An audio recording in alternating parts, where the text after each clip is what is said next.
This tastes terrible. If I eat this, I'm going to feel sick. Rebecca laughed, poking fun at the meal I had prepared. I had tried it myself earlier, and it seemed fine to me. She was just being fussy. Emiliano and I had spent 3 days getting everything ready for this dinner. We were excited when we found out our eldest son and his wife were coming over.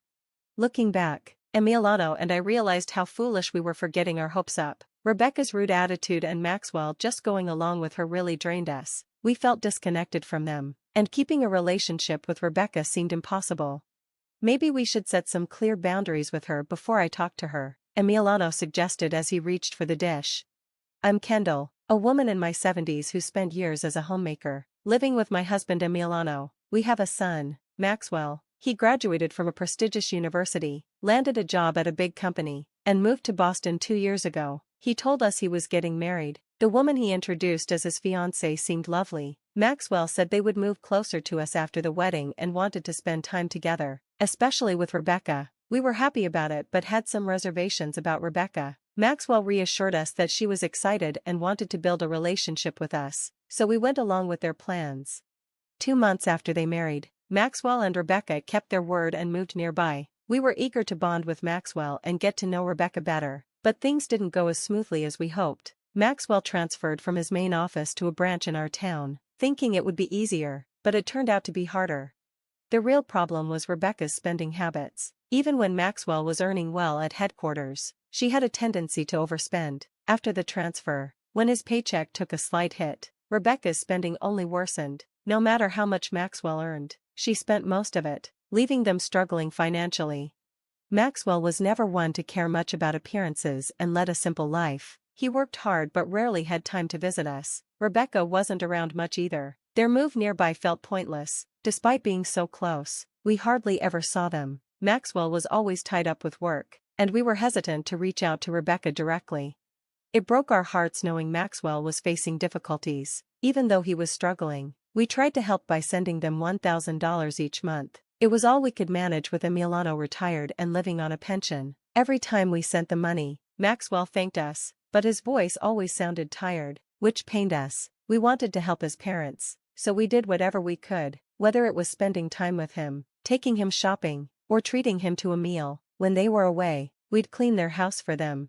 We knew our small gestures couldn't fix everything, but at least we were doing something. 2 years passed, and Maxwell's situation didn't improve. Watching him struggle made us feel like we had to do something. We decided to invite Maxwell and Rebecca over for a meal. Knowing Rebecca might not accept a simple dinner invitation, we decided to go all out and prepare a grand feast to entice them.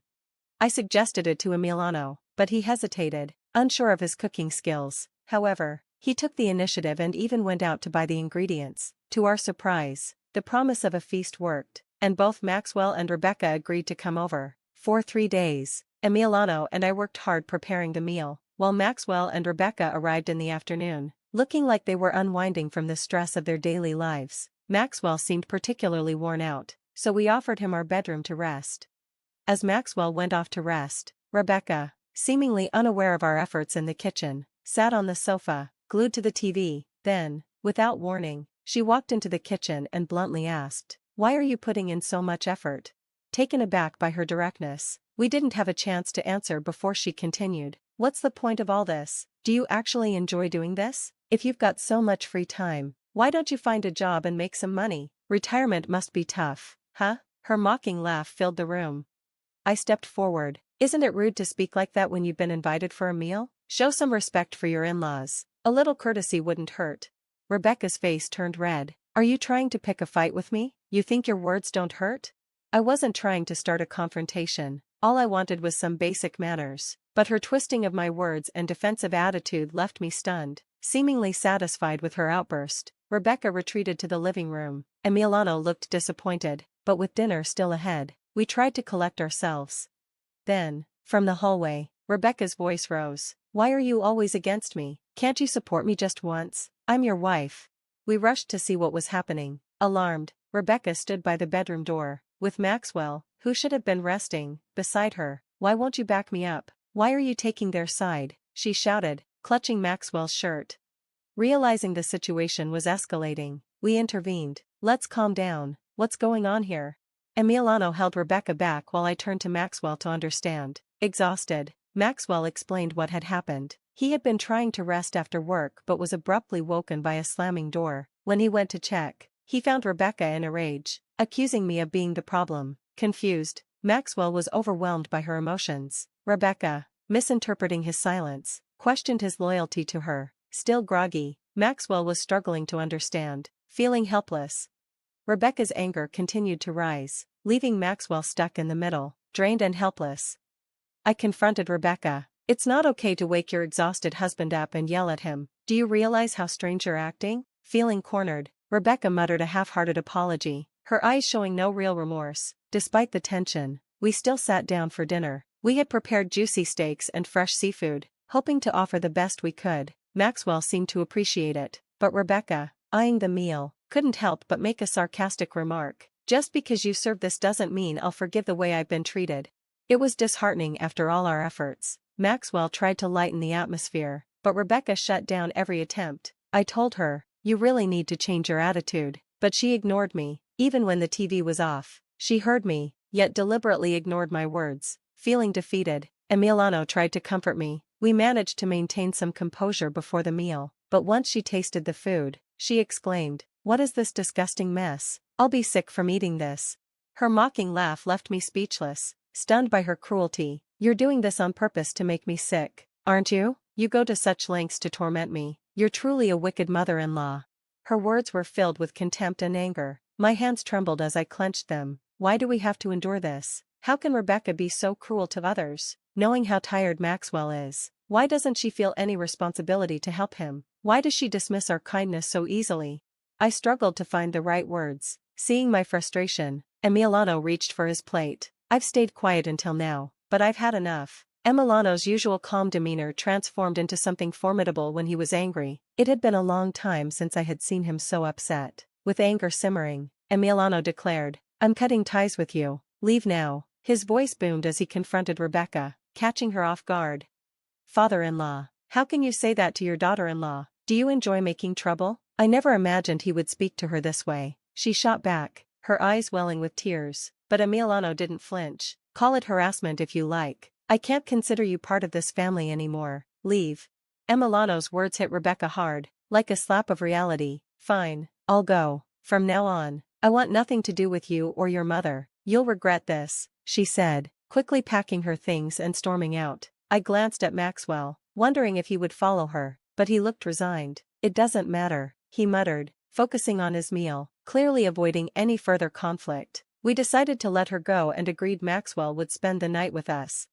Maxwell seemed relieved to avoid an immediate confrontation with Rebecca. For the first time in a while, we had some peaceful family time. We shared stories, vented about Rebecca, and even reminisced about old camping trips as we relaxed in the living room. The cramped couch reminded us of how much Maxwell had grown, but our brief respite didn't last long. The next morning, the doorbell rang, waking us up. As expected, it was Rebecca. While Maxwell, Emiliano, and I discussed our next move, Rebecca's frantic pounding on the door filled me with dread. "Mother-in-law, I know you're in there. Where's Maxwell? He's here, right? Let him out." Her voice was full of frustration. Realizing that handing Maxwell over to her would only make things worse, we decided to let her in for a conversation. Rebecca stormed inside, glaring at me with hostility. "You think you can steal my husband? That's outrageous," she yelled, her anger burning, but her accusations no longer affected me. "That's a harsh thing to say. We just offered him a place to stay because of the way you've been treating him. He made the decision, not me. It's unfair to blame me." Rebecca's face flushed with embarrassment. "You and your husband are the worst. Stay away from us forever." Her words didn't faze us. Emiliano and I were prepared to cut ties with her. The tension thickened until Maxwell dropped a bombshell. "I can't do this anymore. Let's get a divorce." Maxwell's words shocked Rebecca, her face still red with anger. "A divorce? Seriously? You're choosing your parents over me?" Her tone softened, desperation creeping in, but Maxwell stayed firm. "A wife who neglects her responsibilities and parties all the time versus my parents, who've always been there for me. The choice is clear."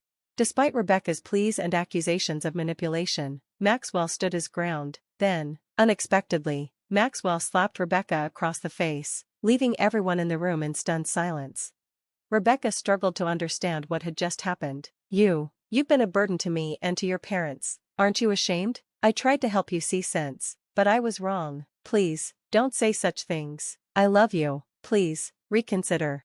Maxwell's words were final. Rebecca, defeated, left, realizing that further argument was pointless. In the days that followed, Maxwell stayed with us as he filed for divorce, which has now been finalized. Rebecca hesitated to sign the papers, forcing lawyers to get involved. Fortunately, Maxwell had proof of Rebecca's extravagant spending habits, which helped secure the divorce. He also sought compensation for the health problems caused by stress and overwork, which had recently been diagnosed as a lifestyle-related illness. Rebecca's parents eventually paid the settlement, leaving Maxwell indebted to them. Rebecca now works hard to repay them. Despite the divorce, Maxwell stayed with us for a while, seeking comfort from the turmoil. Today, he's back on his feet, working hard. While challenges may come, we'll always be here for him, ready to support him however we can. Thanks for watching, and we'll see you again in the next video. Stay stunned.